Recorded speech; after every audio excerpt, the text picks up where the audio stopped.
Hello.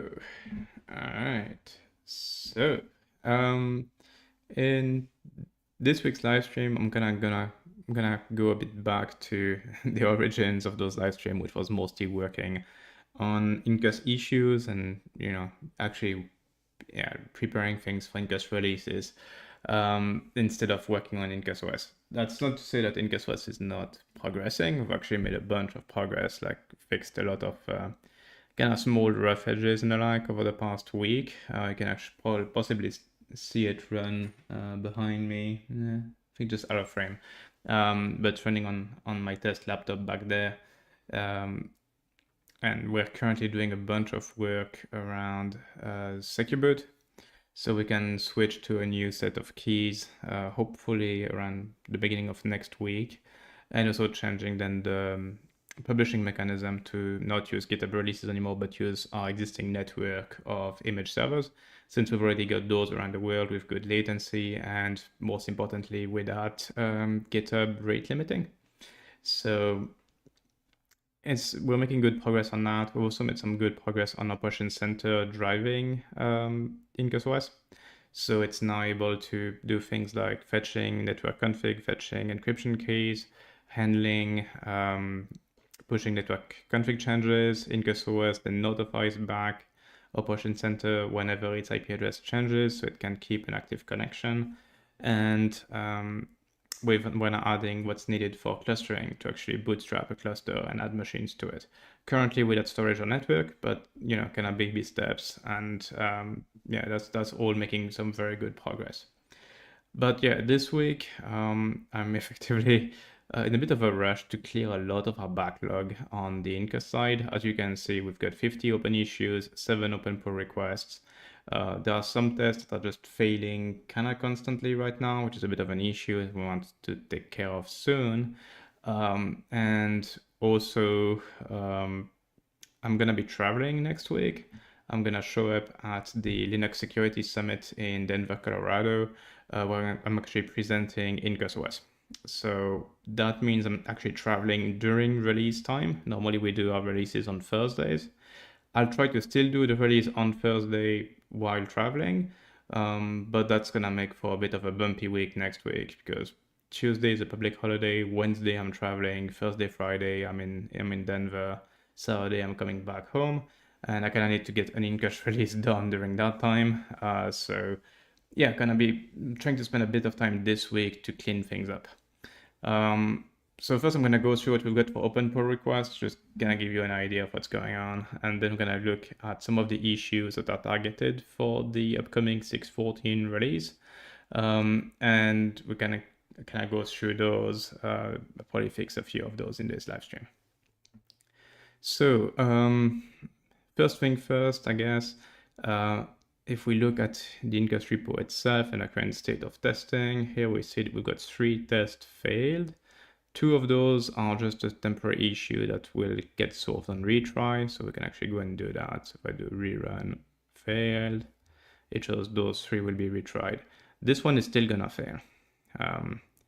That's an issue I need to actually spend some time debugging.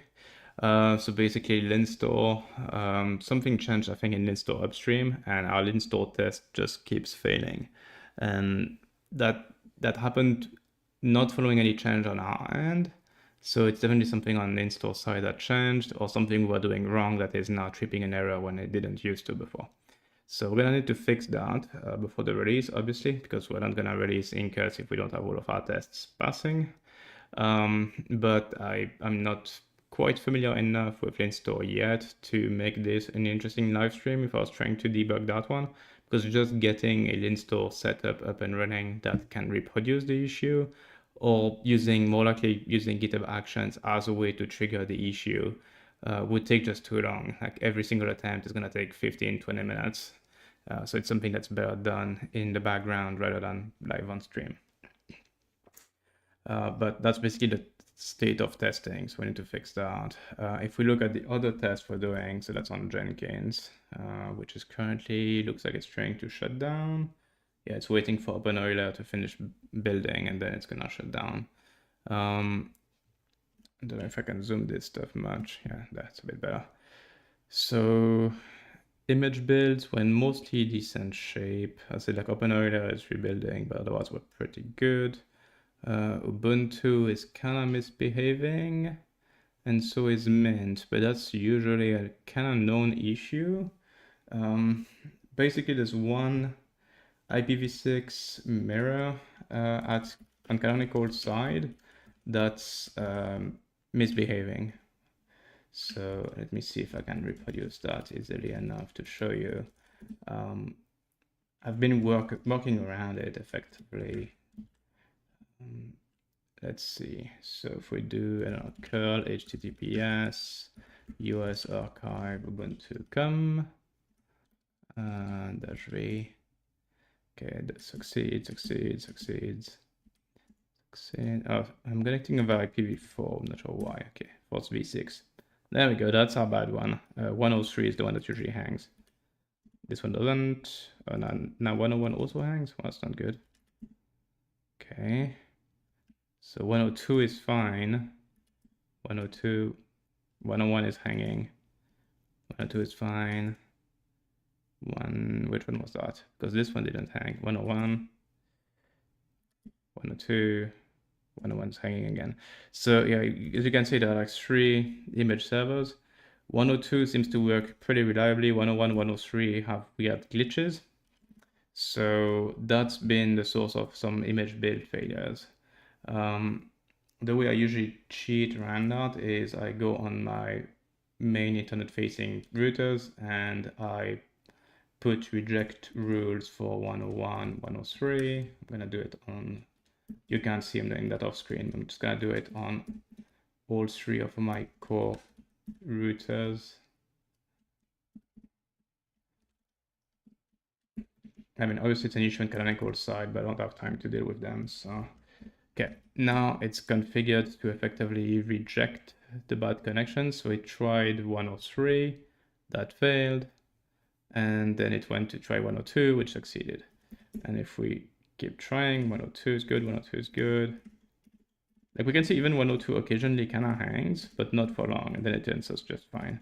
So there's some kind of wackiness with the routing. It could be that there's like an ECMP path somewhere, so like a load balance path somewhere where there's a bad path, and occasionally because of IP address hashing, we end up down the wrong path. But anyways, that kind of takes care of it. It's just, it's not a change I've made permanent on my side. I did some rolling updates that removed that workaround. That's why those images have been failing to build. Actually, let me just sign in to Jenkins. Like it's trying to do a rolling update for probably a update for a plugin or something, but we can just undo that. Okay, so we can tell Ubuntu to retry its failed builds. That should take care of that issue. And then we can do a new build of Mint, which should fix that too. So otherwise, we're in pretty good shape on that front. Alpine is retrying just the one build that failed, so that will be clear in just a couple of minutes. Other things that we are testing, test cluster, that one is failing, not because of anything actually broken on our side. I think it's an infrastructure issue. So if we look, yeah, it's trying to deploy the servers, and after the half-an-hour timeout, we still have the 3 servers are still trying to deploy. So there's something wrong on the MAS side, which is what we use, or with the lab itself. It's not an Incus failure. I don't need to fix that before the release. It's fine. It's been like that for a while. I think I mentioned it on stream before, but like I effectively have contractors working on a secondary building here on the property that will turn into my new office and kind of data center. So those servers are currently too hot. They're kind of overheating in my basement, even though there's AC in the building. At the base, that room is getting pretty toasty, which is not a problem for most of the hardware in the server, but it is for the dual 100 gig network cards. Those are pretty picky on temperature, and if they can't be cooled correctly, they drop off the PCI bus, which then leads to a deployment failure on the server. So that's the biggest issue with that test right now, which is going to get fixed effectively in a month or so when those servers move to a new room that's going to have dedicated AC capacity, filtered air, and everything, like a properly managed room for servers, which is gonna fix that issue. Anyway, other things that are failing, network oven. So this was an actual regression. Like it's specifically the ACL test. I fixed that yesterday. We just need to wait for the daily builds tomorrow, and that's gonna get fixed. So that's the state of CI pre-release. So we're looking pretty good. There was just one legit regression that's been fixed. The rest is fine. The clean store stuff needs to be sorted out. That's the main one that is a bit of an unknown, but otherwise we're good. Now, open pull requests. So we've got 7 of those currently open. I've been going through kind of the backlog of some of the older ones because they're leftovers from the students effectively. So I'm gonna be working on this one next, which is the network forwards. It's very similar to the port of network load balancers in Incus 6.13. So I'm hoping I can clean that up, hopefully in a day or so, and then clear it. BPF token delegation, I'm waiting for the author to get back to me. Same thing for netlink, instead of calling IP route 2, same author, also waiting for them to get back to me. And the rest are draft, those 3. So I need to check whether they're gonna remain draft or if I need to pick them up. This one I made draft because it basically only did half of what it's supposed to do. I might just do the other half since there was no progress since I made that command. Not sure about the other 2. Then we've got a pretty exciting one, which is the TrueNAS storage driver, which was contributed by the TrueNAS team themselves. Very exciting to see that. I've not had the time to actually go through any of it yet. The only failure they've got is the lin store failure, so it's perfectly fine. The tests pass, so they didn't regress anything else. Obviously, TrueNAS needing a TrueNAS deployment can't run its actual tests on GitHub, so we're gonna need to set up Jenkins test for this one, but I'm gonna want to like effectively manually deploy it and test it first. Probably look at what to do with the some of the commits, because we kind of have, to an extent, too many of them. It needs a bit of a rebase to clean that up. So to just make it more reviewable, because for anyone who doesn't know, the way I tend to review is actually going commit by commit. So I want, like, it's really problematic for me if there are commits coming later down the line that fix previous commits. That makes it pretty hard for me to review. So I might need to do a giant rebase, or ask them to do a giant rebase on this one to make it easier to review, or I'm gonna go the old-fashioned way on this particular one and effectively just go and look at the file list instead. So that's kind of as I usually do, effectively extracting anything that's not part of the TrueNAS change itself, sending that separately so that it can all be reviewed and landed, and then keeping in the PR only the actual new storage driver and then reviewing that. So anyway, I need to spend a bit of time on that one. I don't expect TrueNAS to be in 6.14. I've got other things, like there's a couple of security issues I'm also tracking, which I can't go into details, but they're security issues that I want to land before 6.14. So 6.14 will probably not have the TrueNAS storage driver, but I'm hoping for that to be merged early in 6.15, so we can have the 6.15 development cycle around to actually test this thing and be happy with it. So that's kind of the plan. Outside of those open PRs, let's look at what else we have. So if we look at the issues and specifically anything milestones to 6.14, a couple of things in soon that has been completed. Yeah, that should be moved to 6.14. And basically anything that's completed needs to go into the next milestone. So that's moved, okay. You can now see that we've got 13 closed items, 8 open for 6.14. It's good. So this one, I'm actually very confident it's not gonna make it in 6.14. So I'm gonna a sec, need to go create the 615 milestone. I did not do that yet. Okay, let's do that. Incus 615. And let's look for July. So this release is going to be on the 26th. We usually try to do every 4 weeks or so. So that puts me at this one. So it would put it on the 24th. Which won't work because I'm actually traveling to see family between the 15th and the 24th. So I'm not going to be doing a release right off the plane on the way back. That's not going to happen. So let's push it by a week, put it on July 31st instead. That should make that easier. All right. Now it means I can go in 614 and can mark a couple of things as ain't going to happen in this one. So the two oven related ones, they need to get bumped. There. Okay, that's done. Then network forwards, this is the next thing I'm going to be looking at. It's fine. This one, we got someone looking at it. If not, I'll take over that one just before release. That should be okay. And that leaves us with 4 things to take care of. I think in this live stream, we can look at snapshot stuff. So it's these two. And I'll look at the rest later because this one you can only turn the client on Windows, which would be entertaining to show, but it's yeah, it's gonna be slightly. It would take too long to kind of do builds and show how that works. Just the setup time might take the rest of the live stream, so let's not do that. And performance bottleneck, this one shouldn't be too bad, but I don't know how bad it's gonna be.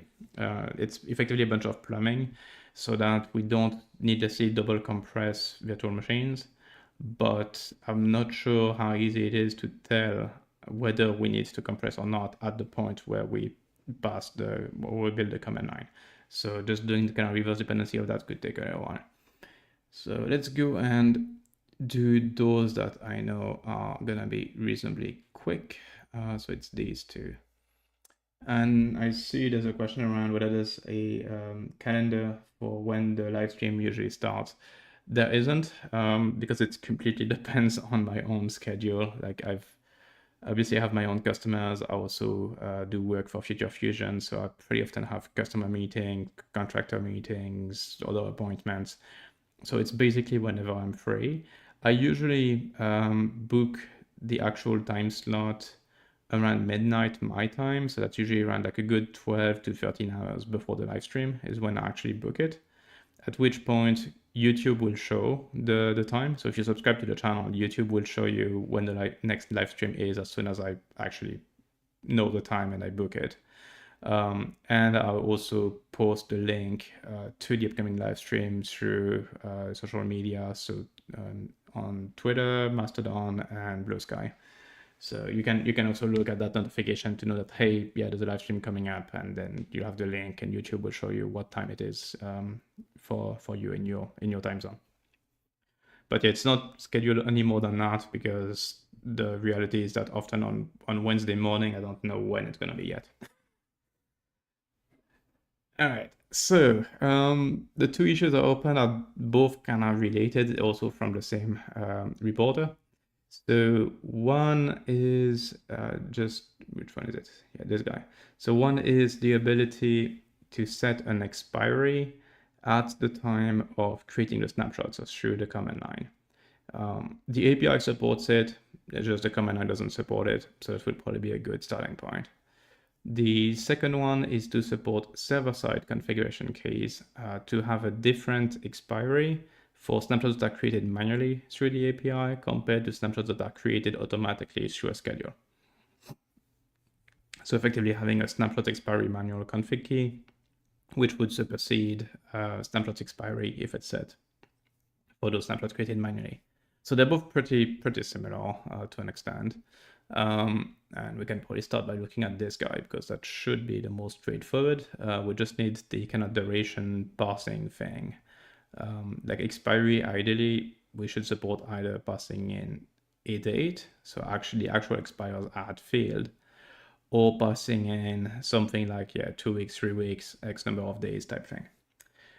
No expiry already exists, so I wouldn't change that. All right. So let me just rebase my build onto the current branch. There we go. Make sure we can build, that everything is good, and then I can go and make some changes.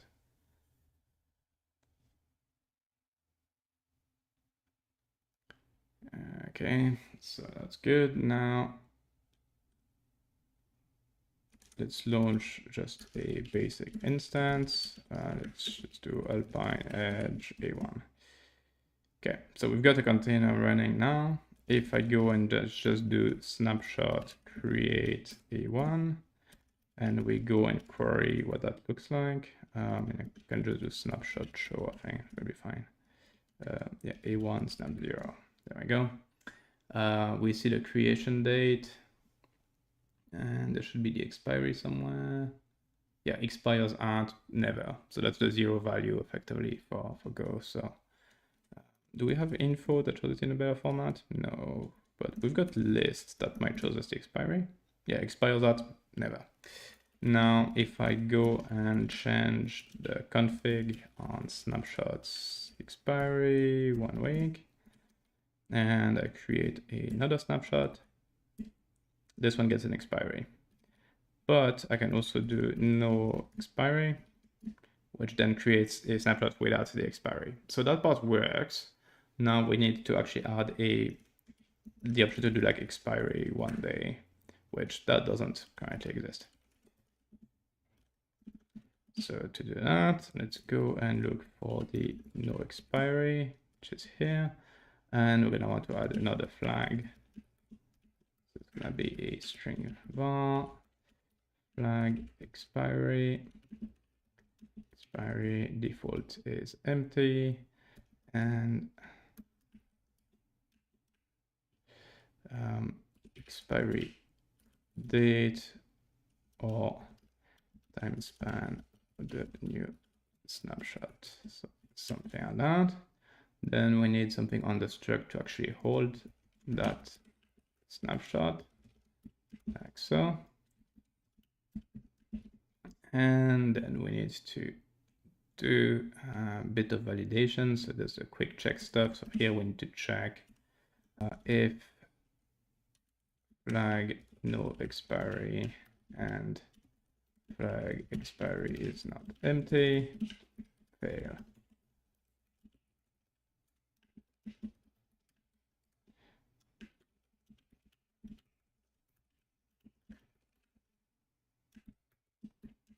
Okay, so that's kind of the basics. Doesn't actually do anything at this point other than just validating the arguments, but that's a decent starting point. So we can just go check that this works. So now if I do expiry 1 day, it succeeds. Obviously, it's still not going to have an expiry. Well, or rather, it's going to have the default expiry. Which, what did I set it to? Did I actually set it to 1 day? It'll be in, yeah. Oh, no, I set it to 1 week. Okay, good. So yeah, we can see that the expiry is going on to next week instead of going onto tomorrow. So normal, the flag is not actually implemented yet. Now if I pass both, that fails, so the check is good.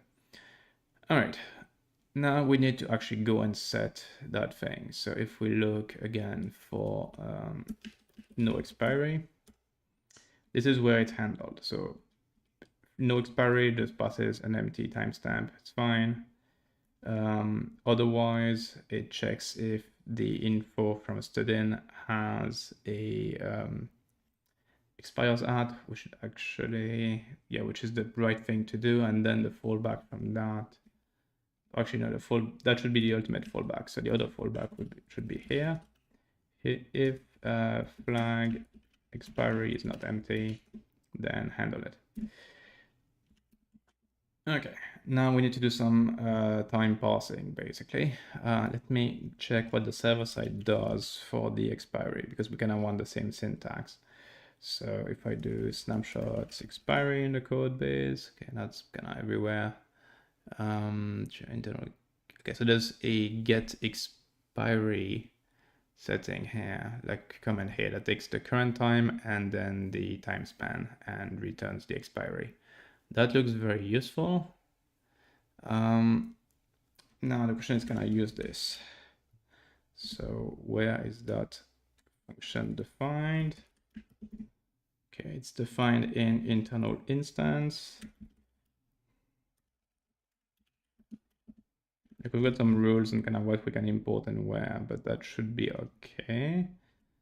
So long as intern, can I import internal instance? Yeah, okay, we do already in a bunch of places, including the snapshot entry, the snapshot command. So that's perfect. Okay.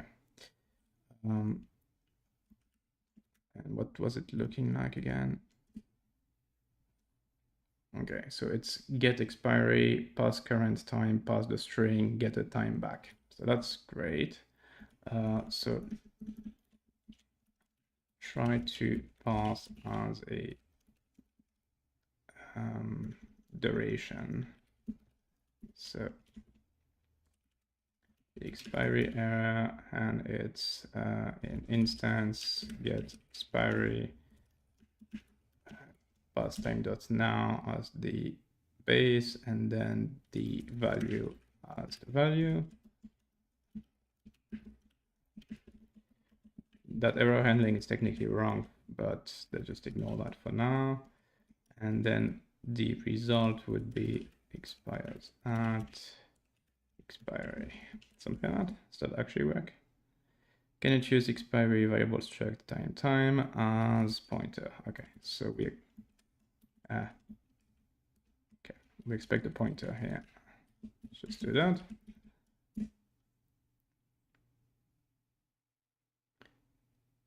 And now if I do my create with 1 day, I list, it worked. Okay, so that's for the basic syntax. Now, the other syntax I need to support is the actual timestamp. So if I pass, say, something like this, invalid expiry expression, that was kind of expected. So we need to actually pass in the date, which that might turn to be kind of funny.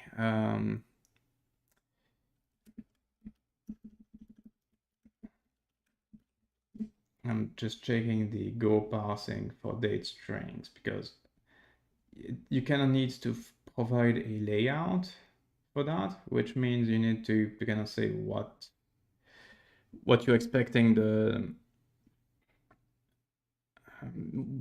format to look like. Depending on how complicated, like depending on how inflexible that is, I might only support the duration. That might be the easiest way out of this because that was very easy to add, obviously. And it actually lines up with what we support on the server side. Because basically what we would want is the same syntax as this, which is not the most friendly syntax, to be fair. Actually, I think we've got a consistent time layout in the CLI now. Let's see. Date layout. Yeah, date layout is what we use everywhere, looks like. Why is that defined? Okay, so we do have a standardized date layout, so we should use that, which then lines up the input with what we normally use for the output. So let's try and do that. It did return an error, which was, okay, is this a standard error? It is not, but we couldn't make it one. Because I basically need to be able to detect that so that I know that this is not a valid expiry, and then we try to send it through the other parser. Okay, so I just need to export that as a invalid expiry, and errors new, and then that string, so we can actually compare it.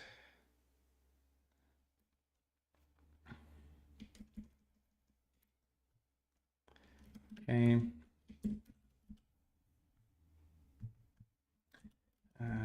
If the provided expiry be passed.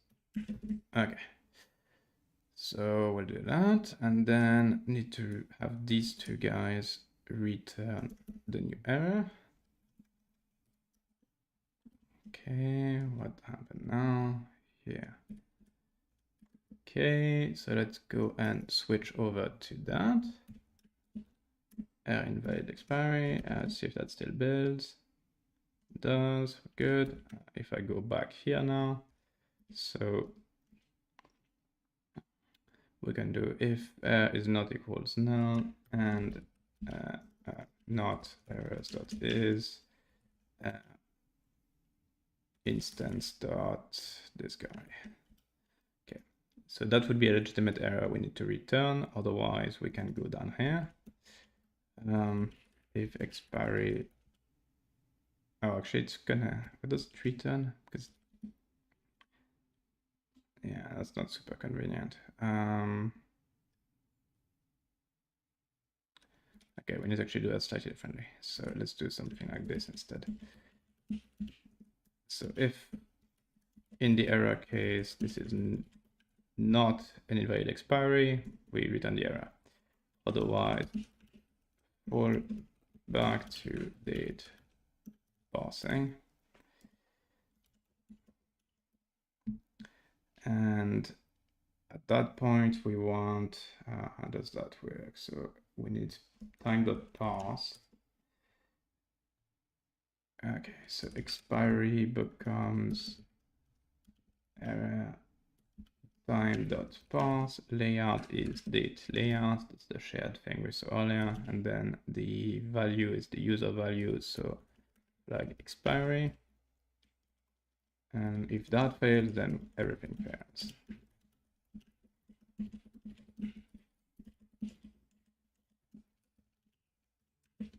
Okay, let's do something like that.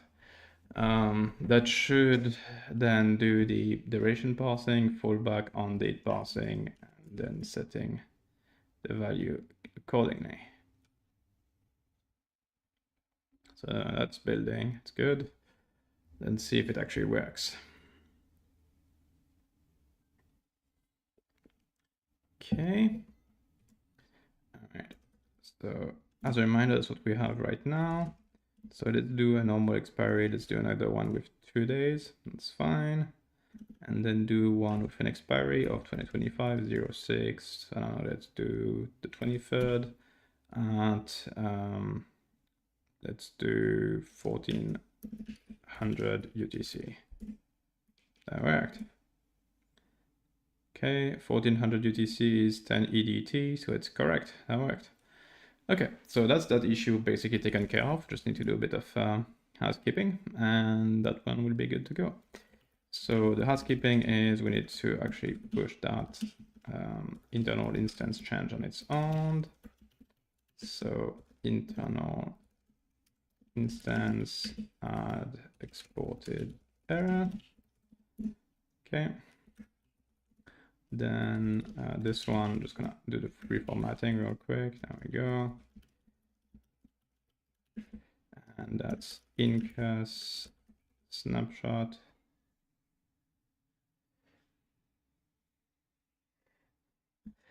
Why not use ISO 8601? Don't remember why we picked this particular format. Go uses, which one does Go use now? It uses something unpleasant because it's got like milliseconds. I think, yeah, Go actually does use 8601, doesn't it? But it uses it with extra precision, maybe? I don't remember. Anyway, it's not particularly pleasant for users to actually type in or to read, which I think is why we've got the different layout. Anyway, given we render with that date layout, it makes sense to consume it the same way, so that if we ever change the way we render, we also change the input so that it just all lines up.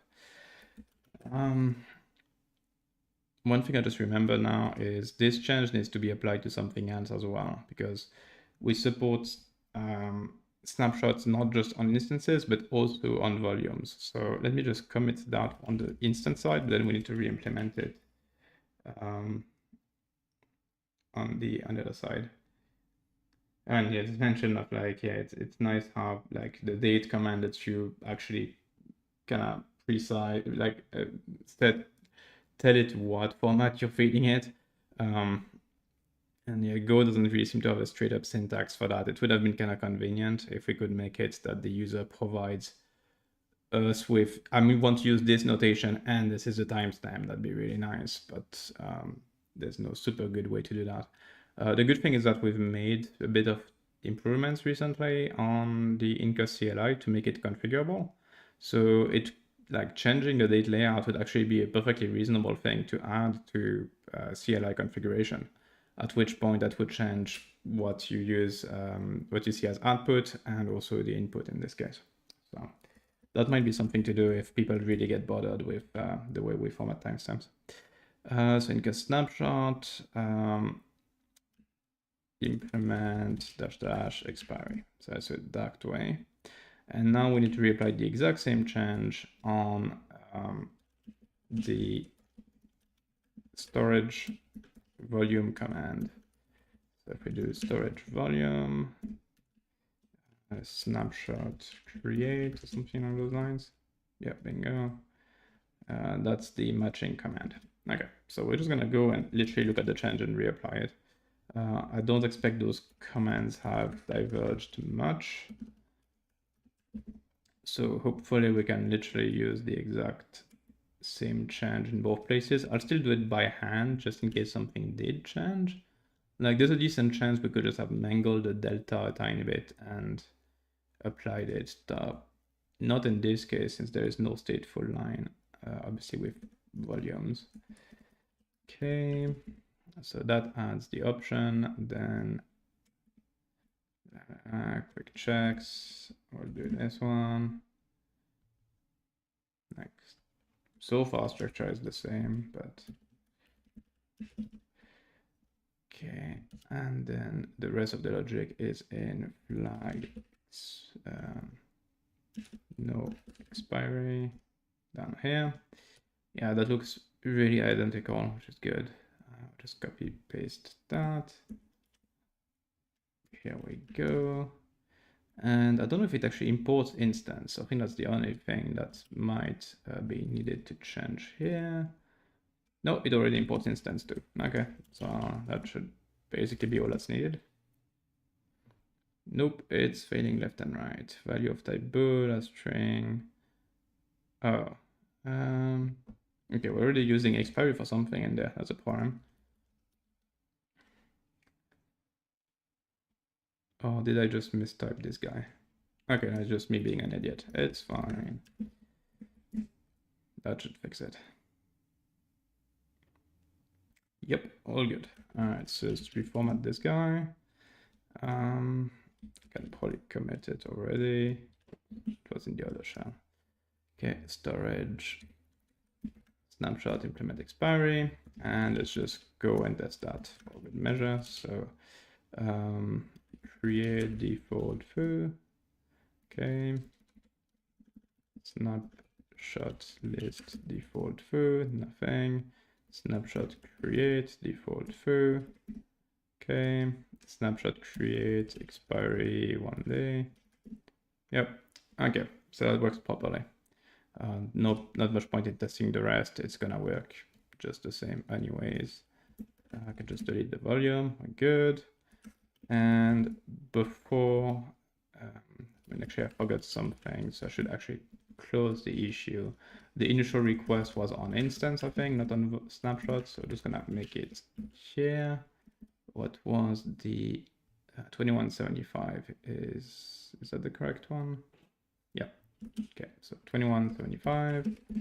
And because the CLI was changed, we need to regenerate the translation template. Okay.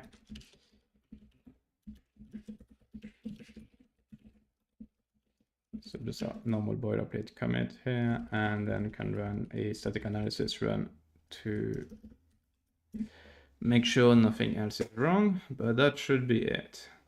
Then probably still in the same branch, because I'm just gonna push both of the snapshot created thing in the same one. Can look at adding the config key and see if I can get that done in the next 20 minutes or so, trying to keep the live stream at around an hour as usual. should basically be a bunch of this time server-side boilerplates instead of CLI. They're really not difficult changes, but yeah, there might be a bunch of files kind of involved in there. Okay. Like our static analysis kind of does a bunch of code styling checks, but also licensing and all that kind of stuff. Obviously, we are not pulling anything new, so that's not going to be a problem. We didn't change the API, but it also validates that the translations and everything are correct. So anyway, won't take too much longer to complete. Yeah, those are kind of last checks that are being run. Obviously, all of those run on GitHub as well. It just makes sense to test them locally first. All right, so that's all good. Now we need to look for the server-side snapshot expiry. Actually, we can issue an API extension first because that's an API change. So we can do snapshot manual expiry.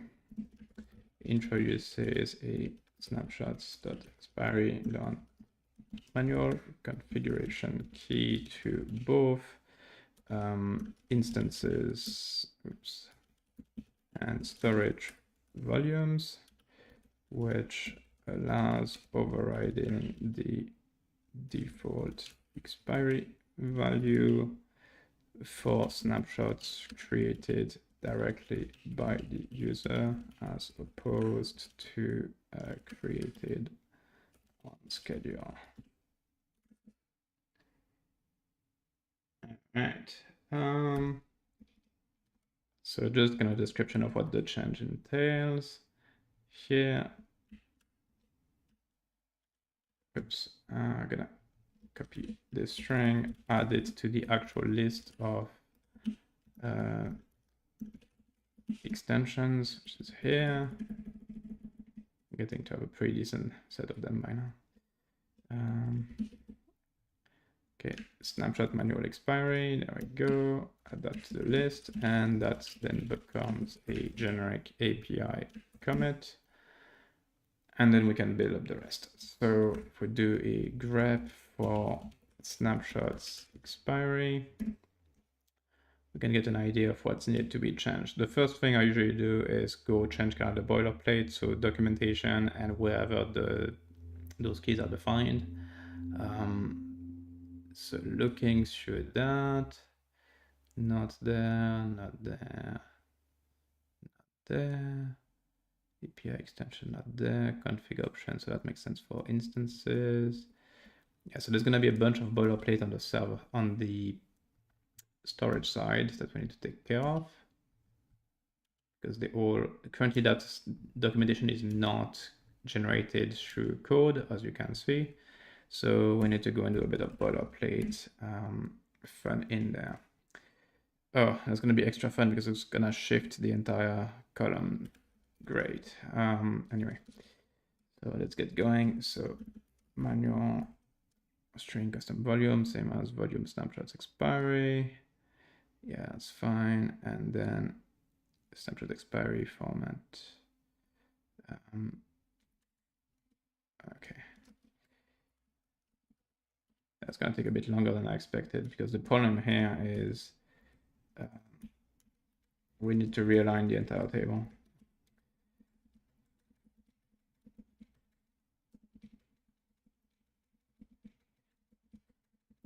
I mean, we don't strictly need to, I don't think Markdown cares, but I like having the source still be mostly legible. Okay, so it's that one. And next, because that's probably a second definition in the same file. No, okay. So that's fine. Let's go next. Okay, paste what I did. And we've got the same problem here. So I need to also move them all. That's kind of annoying as far as Delta. GitHub at least is good at showing us rendered markdown differences in those kind of cases, so we don't need to squint a lot to figure out what just happened to this entire table. Okay, next. This one, same deal. Need to realign everything, make sure the length of the line is correct. That would be good.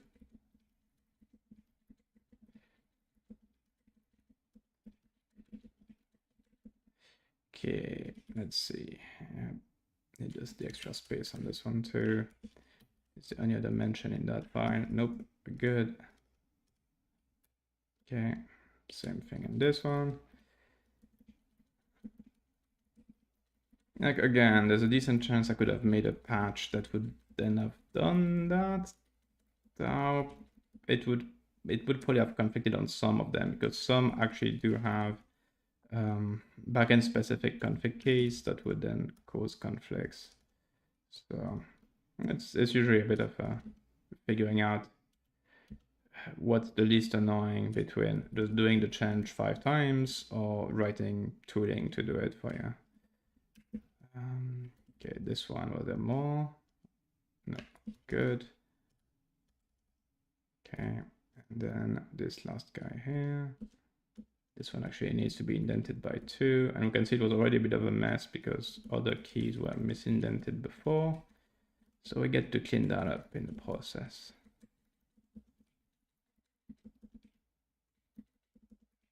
Like those were kind of indented by 1 more than the rest.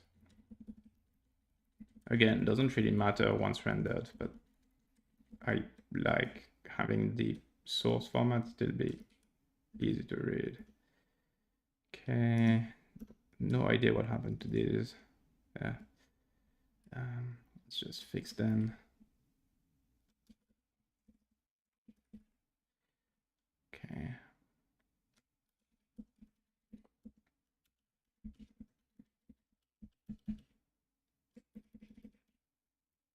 That's the one that would have needed the most work to make it correct again. These 3 need to be re-indented. Okay, that's that one done. What's this one like now? Okay, this just looks like a basic 1 indent and would be good. Yeah. And I think that's ZFS, right? Yeah, it is. So that's gonna be the last one.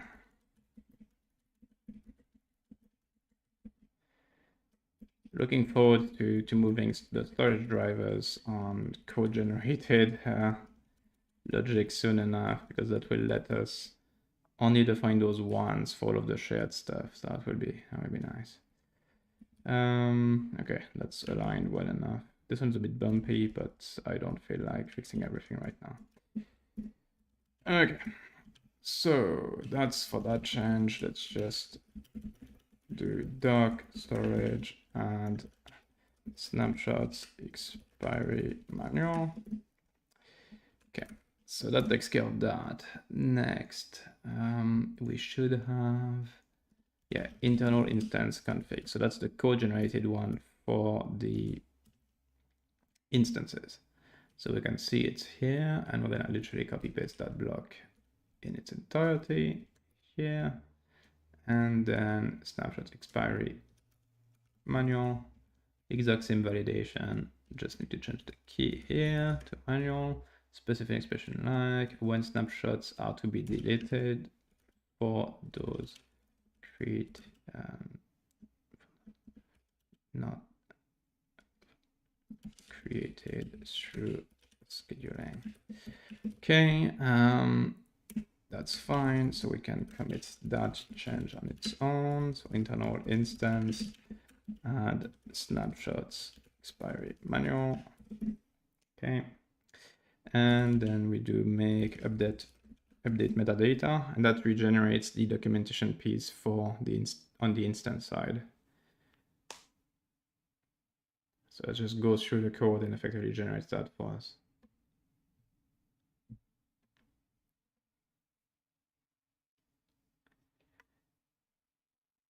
Okay, we check, it just generated some extra metadata, so that's all good. And that has a standard of just update config for the commit title, so we're good. And that's most of the boilerplate stuff done at this point. So now we need to actually make use of it.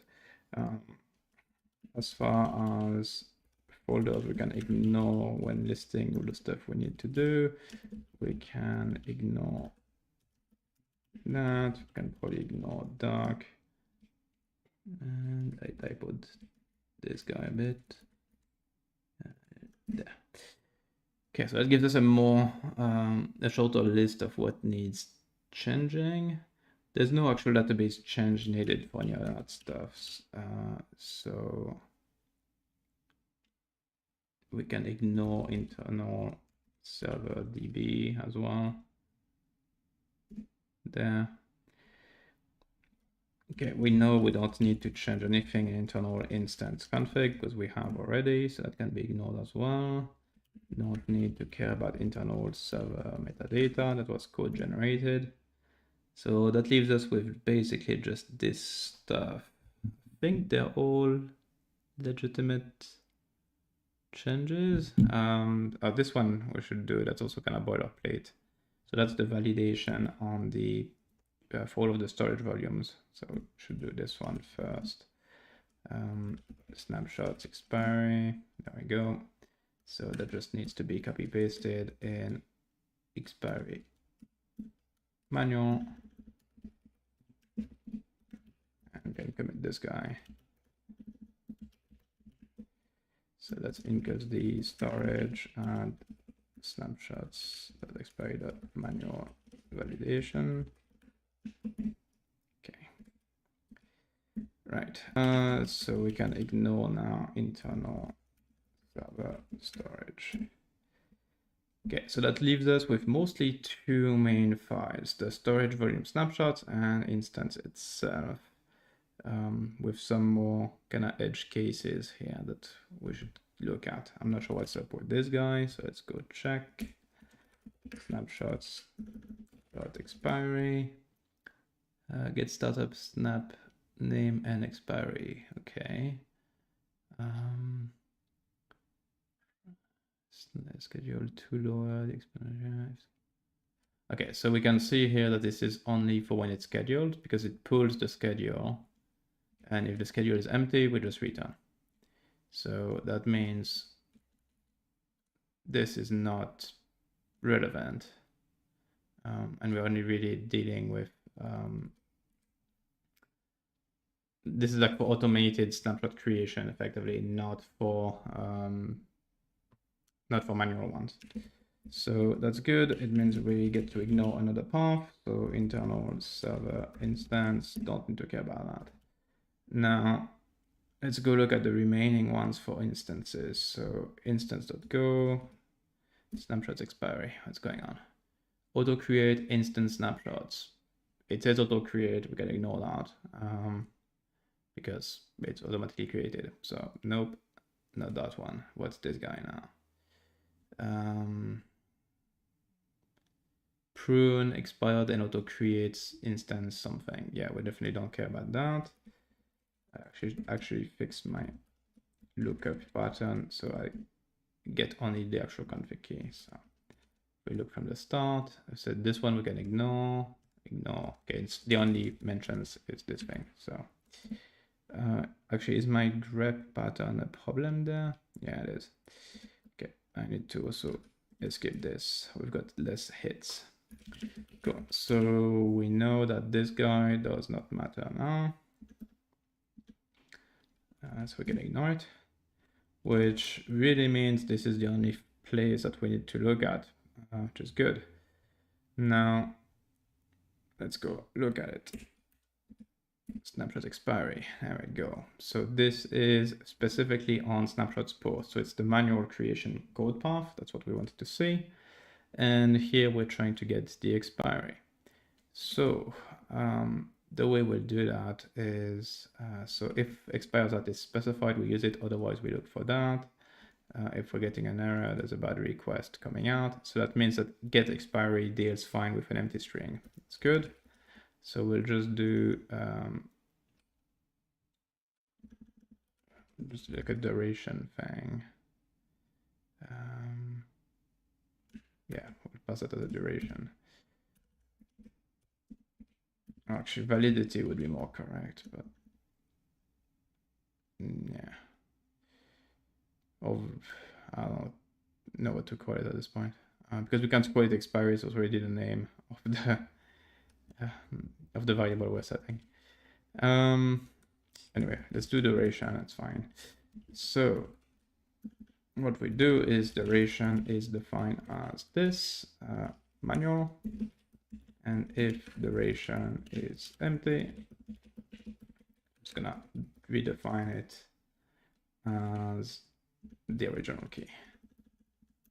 Then we pass that through, and that should do the trick.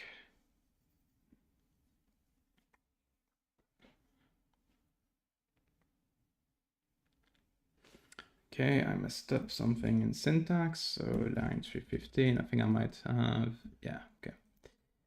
No need for that. Are we good now?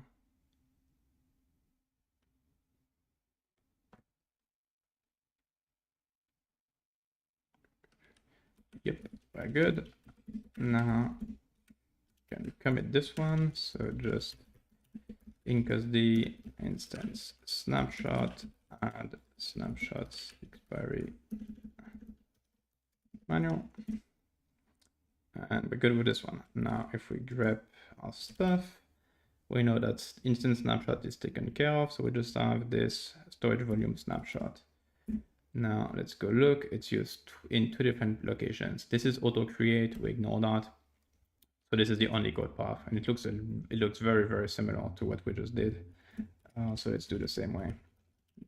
So duration is initially set on parent db volume, snapshot expiry, manual, and then if duration is empty, we define it as the original value, like so, and that goes here. Assuming this builds, we will be done.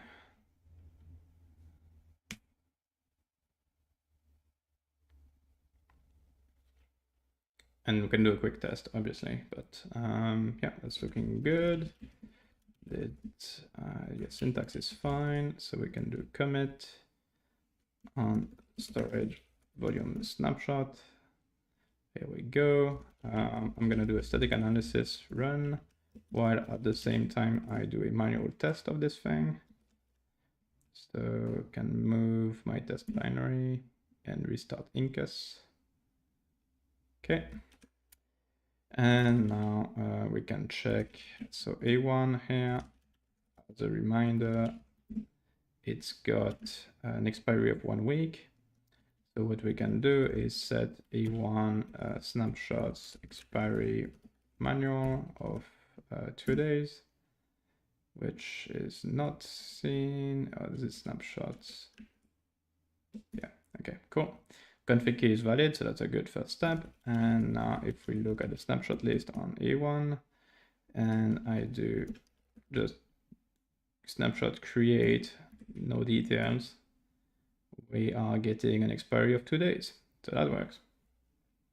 And just need to do a quick regression test to make sure we didn't cause any regressions in normal logic. That should give us a week. And that gives us a week. Excellent. For completion, we can even undo expiry entirely, only set, well, let's try it without any expiry. Then set it with only manual and try it again. So that should give us one with no expiry, one with 2 days expiry. Works perfectly. Static analysis has cleared, so we're good.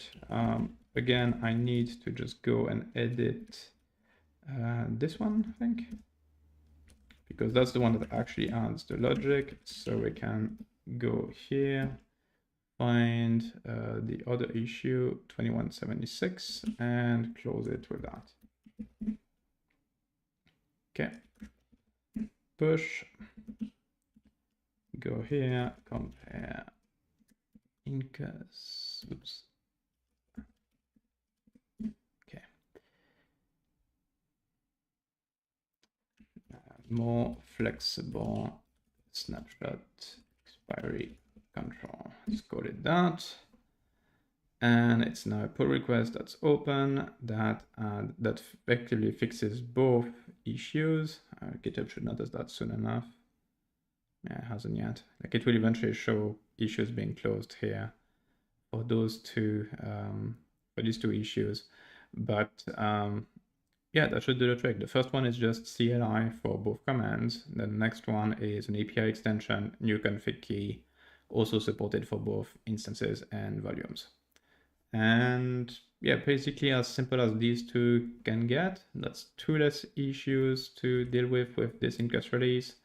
We can check at what Jenkins been doing during this time. Things should look a bit better. Yeah, Mint has fully cleared. That's good.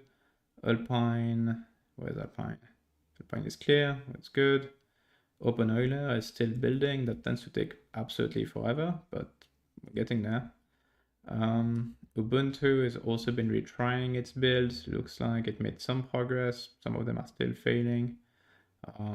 Hopefully they're actually gonna succeed this time. If we check, yeah, it's actually compressing the image, so it's past the dodgy network bits. So that's all good. Oven will be clear tomorrow, and the other tests are all succeeding. So in general, looking pretty good. So like two of those issues are gonna go away. Network forwards I'm gonna work on in the background. I've got a couple of small security issues I need to review and land. And these two I'll take care of also over the next few days.